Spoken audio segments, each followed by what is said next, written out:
Well, folks, it's that time of year again, time for my prediction show on the 2024 Ironman World Championships for the men in historic and beautiful Kona, Hawaii. This is a really hard race to predict. This is a super huge field. Throw in the fact that you have the Ironman Pro Series where the top 20 are all within striking distance of the podium, and this is going to make an amazing race. How am I going to narrow down the field and find who I think is going to be the champion of this race and the top of the field? Well, I had to make some rules, and I used the same rules I have for years. First, to be eligible, you have to be in the PTO's top 10 ranked racers who are competing in the race, and I always throw in 3 wild cards just to shake things up a bit. This, as I say, is going to be a very tough race to predict, and some of your favorites may not make this top list because they didn't make the criteria to get on it. There are so many guys who are competing for the Pro Series race where 1 second is 1 point, 6,000 points on the line. There are some contenders for the race who are also contenders for the podium in the race series. So here we go for my 2024 Kona predictions. Coming in at number 21 in the PTO rankings, 9th in the Pro Series, and only 15 minutes off the podium is bib number 32, Matthew Marquardt. Matthew's had some good results this year. 2nd at Lake Placid with a 7:57 finish on that very tough course, and 3rd at Texas with a 7:49. These numbers aren't going to put him on the podium here at Kona, but he will swim in the front pack. He has a strong bike. He'll work his way up. He will be in the front of the race, animating some of the top slots getting off the bike, but he will fade on the run, but he gets the number 1 spot right now by default. Our next racer is ranked number 20 in the PTO points, having a 3rd at Frankfurt with a solid 7:33 finish is bib number 10, Gregory Barnaby. He's kind of struggled here. He kind of struggled through the 2023 season, but Frankfurt shows that he is a definite contender for the top 10 range in this race. He will again be a front pack swimmer. It's going to be a very large front pack, and he might hang on to that front group on the bike, but he may fade off the back. It's going to make a lot of difference in where he ends up in the race, how well he does on that bike. Then he'll hold his own on the run, pretty much keeping the position that he's at, being passing a few and getting passed by a few. I'm going to take him and set him, right now set him just in front of Matthew Marquardt. Next, we have number 19 in the PTO, wearing bib number 46, is David McNamee. He's had some surprising results lately, including a 3rd at the PTO and a 2nd with a 7:41 at Ironman Victoria Gasteiz. I hope I say that right. He's going to, again, be another front pack swimmer, up there with a very large group of swimmers in that front first pack, but he's going to struggle on the bike. He's going to fall back. He might be able to hang on to that front group. Again, if he can, it's going to make a big difference in where he's going to end up in the race. But I see him fading on the bike, possibly back into the 2nd group, or be in no man's land in the middle. He will run his way up and pass Matthew Marquardt, but he just doesn't have enough time to catch up and get ahead of Gregory Barnaby. So we're going to slot him in right there. Our next racer dropped a really good solid effort at Ironman Texas, coming in 2nd with a 7:48. He is number 18 in the PTO, bib number 12. This is Clement Mignon.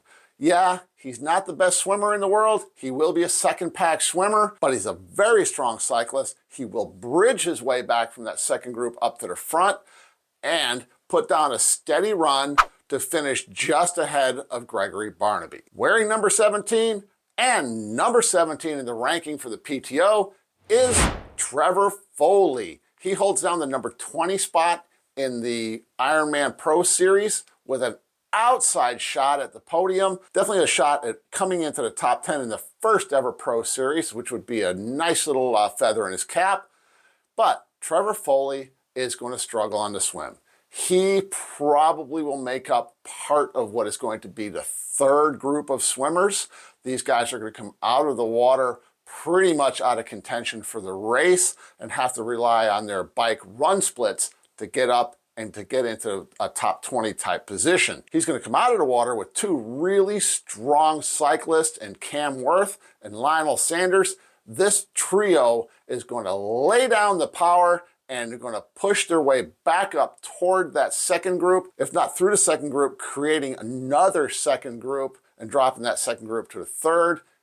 I don't see them catching up to their front pack. There's just too many strong swimmers who are strong cyclists to put this trio into contention for the win off the bike. And Foley is not going to run a 2:30-ish range run off the bike. So I'm going to drop him in right here ahead of Greg Barnaby, but behind all the main contenders. So next, wearing bib number 39, PTO rank number 16, is one of the biggest wild cards in this race. This guy's either going to blow up the race and end up in the top 5, possibly on the podium, or he's just going to flat blow up. This guy is Lionel Sanders. Lionel's taken a new approach to his training this year, with recovery and nutrition being a primary goal that he's never done before. We're going to see how this new training setup does for him. Like I said, he's going to come out of the water with Trevor Foley, Cam Worth. These guys, all three of them, are going to work their way up toward the front, and then they're going to battle it out in that range. And as I say, at this point, he's either going to run his way up through the field or crash his way back behind out of contention. Unfortunately, I love the guy, I love his videos, but I see him blowing up. I see him doing another Kona blow up, doing some walking, dropping himself way down into the middle of the pack someplace. So I'm going to drop him right here at the bottom of this particular list, right behind Marquardt. I think that Lionel Sanders missed the boat this year on the Ironman Pro Series. He needs to concentrate on that next year, drop some really strong 70.3s, hit some of the other Ironman races, and come back next year in Nice and try to contend to win the Ironman Pro Series in 2025. Next on our list is Rudy von Berg. Rudy von Berg is number 15 in the PTO rankings, and he will be wearing bib number 6 because of his great showing last year at the Ironman World Championships in Nice, where he was a contender right up until about halfway through the run. He left Nice, went here to my home state of Florida, which, by the way, I was right in the middle of the eye of that hurricane, and we got beat up pretty good, but we got our power back after 3 days. That's a different story. But he went to Ironman Florida and went 7:34 there to take the win. He will be part of the front pack of the swim. I'm talking about the breakaway. Von Berg will be up there with them. Then he will put down a really strong bike effort, hanging right in there, working with the front group to stay up at the pointy end of the race, coming off the bike and heading out on the run.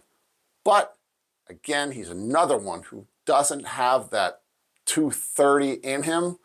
So, but with that said, we're going to stick him right now, right at the top of our list. If the race was to win now, he'd be the champion. But we have more. And that more includes number 14 in the rankings, wearing bib number 23, Daniel Bakkegaard. He's a strong swimmer. He will be up there at the front of that swim pack, and he won Ironman Western Australia with an impressive 7:34 time. But he will fade back through that front bike group and try to hold on to the back end of that, if not falling out of that group and being caught by the Sanders, Worth, Foley group, who will be coming on strong, making it a 4-man group for a while. Depending on his fitness on the bike, he will either hang with these guys or he'll drop off of them toward the end of the bike leg. Where he gets off the bike is where he's going to end the race. Right around those guys. He's not going to move forward. He should not drop back. He's going to be right here behind Rudy von Berg toward the end of the race. Next up is number 13 on the PTO rankings. Wearing bib number 18 is Antonio Benitez Lopez. Don't know much about this guy.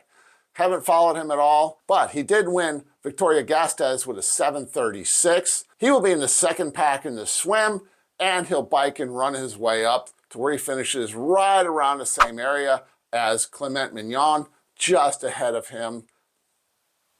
It's a wild card for me. I really don't know where he's going to end up. Hey, you'll notice missing from this race are names like Alistair Brownlee, Frederick Funk, Hamrick, Sam Long. All of those guys are going to be missed from this race. They would have animated the race. The race will be animated by names like Jason West, Ben Canute, Cameron Worth, all coming up into this group of guys that I have listed off already. You also have Pro Series leader Matt Hansen pushing hard because he's got Pro Series number 4 Patrick Longa coming up and is going to put points on him in the race. And there is a host of series contenders. We're talking number 2 through number 19 who have an extremely legitimate shot at getting on the podium in the Pro Series. This is going to make for an inspiring and exciting race, keeping track of who's at the front of the race and who's at the front of the points.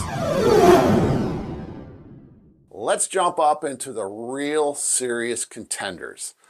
These are the top 2 guys on the PTO list that are in the race and our 3 wildcards. Yeah, all 3 of our wildcards are in the top 5 contenders of the race. With that said, I don't care if you're Global Triathlon, Daily Tri, Talking Triathlon, all these guys are great, along with other groups out there who are going to put out their predictions. You're just going to take and pull a straw of these top 5 guys to know who's going to win the race. I'm going to give it a try, and here we go. First on our major contenders list is number 7 in the PTO rankings, and the defending Ironman World Champion is Sam Lelo.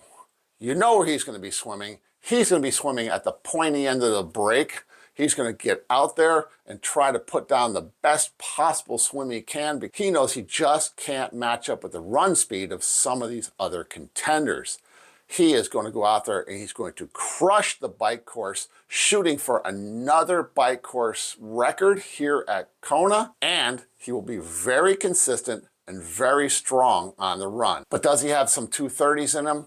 If he does, he may crack into the 230s with a 239, 238 range. I don't see that being fast enough to hold off some of the other people who are going to be coming from behind or right there with him when he steps off that bike. But looking at who we have up on our board already, we're going to take Sam Laidlow and drop him right ahead of Rudy Von Berg into the provisional number 1 slot. Speaking of number 1, let's take a look at the number 1 PTO ranked triathlete in the world right now. Wearing bib number 3 is the fastest 140.6 finisher this year with an official time of 7:23, 2-time Roth champion.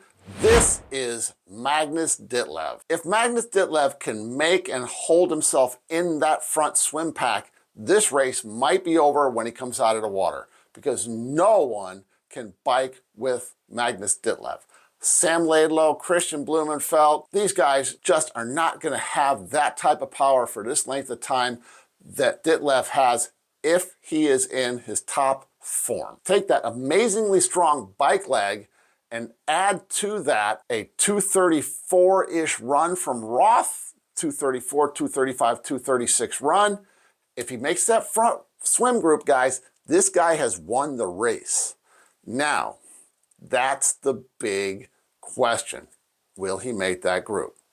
If he doesn't make that group, he will come charging up through the field. He will put down all the other good numbers. I personally think that he will make that front pack in the swim, putting him ahead of Laidlow. These guys are going to be within a minute to not seconds apart, and it'll come down to who has the best run after the energy lab.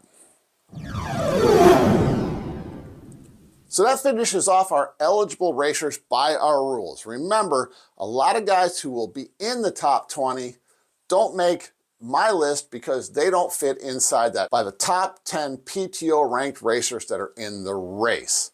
Now, let's finish this thing off with our not so wild cards. There are 3 past champions that are in this race that are ready to go that can make this race an absolute amazing and possibly the best Ironman World Championship race of all times. Starting off with bib number 4. He is ranked number 99 in the PTO, but he also is the last Kona world champion. This guy has had a rough couple of years since, but Gustav Iden is back. But how back is he? Well, you know he's going to swim right at the front of that front pack, if not in the breakaway pack of 4 or 5 racers that are going to get away at the front. His bike is stellar. He is going to do well on the bike if this odd new bike position that he has works for him. As we saw 2 years ago, he can run in the mid 230s for that Ironman marathon, but is he completely back from that unexplained injury? Is his fitness up to world championship level fitness? He did put down a couple of great results in 70.3, and he is advancing in his fitness for 140.6 Ironman distance racing. With that said, I just don't think he is going to be totally and completely back to where he was at the level of 2 years ago. So I'm going to put him battling it out with Rudy Von Berg, just getting ahead of him after the Energy Lab. I see Iden slotting in right now, right below Sam Laidlow. Next up on our list is ranked number 35 in the PTO, wearing bib number 2 and number 4 in the Pro Series, Patrick Longa. He put down some efforts at the beginning of the year to try to build up some points, running some 70.3s. Didn't do so great there, but got enough points to put him in that number 4 spot. With 6,000 points on the line, he has a very serious shot at Matt Hansen's number 1 spot, but definitely is within striking distance and probably going to easily drop himself into the number 2 spot after this race in that series. That being said, we know that he's going to be a second pack swimmer and a second pack cyclist. He's going to come off with a deficit probably in the neighborhood of 9 to 15 minutes off the bike, and then knock down by far the fastest run of the day. I think that Patrick Longa may just this time, depending on the weather, if it's a cooler day with not a lot of wind, then we may see him break that magical 230 number as he tries to run his way back up through the field and take his 3rd world title. But I don't think it's going to be enough. I'm going to drop Patrick Longa in right behind Sam Laidlow, not catching him again this year. That brings us to our biggest wild card of them all. Wearing bib number 5 and former Ironman World Champion, former Olympic champion, 70.3 champion is Christian Blumenfeld. I would have said that he had no chance at all after training for the Olympics since 2 years ago and not putting in the greatest performance there. But after the Olympics, he went to Ironman Frankfurt and absolutely destroyed the field with a 7:27. All he was trying to do, in his own words, is just hang on to qualify for this race. There's no doubt that he is going to be in the front break of the swim. If not, he'll be right in the front of the front group. He's going to put down a bike leg that's right there with Dlev and Laidlow, and right there with the power duo coming up from behind of Cameron Worth and Lionel Sanders. Close to, but not breaking the course record, which probably will be broken by either Dlev or Lelo this year. And then dropping a 237 to 239 run on the field. He will end up holding off the charging Dlev and Lelo and Longa to take his 2nd Ironman World Championship. But you know what? That's an educated guess, guys. But remember, Blumenfeld, Dlev, Laidlow, Longa, Iden, any one of these 5 guys, and throw in a Rudy Von Berg who might be able to break into there somewhere, you're going to see a mix of these 5 guys holding down the 3 podium spots at the Ironman World Championship, and the other 2, along with Von Berg, mix them up, and you're gonna have your top 6. Well, that's the way I see the Ironman World Championships 2024. Christian Blumenfeld for the win. This is Coach John. Boom. I hope I do all right. I'm out.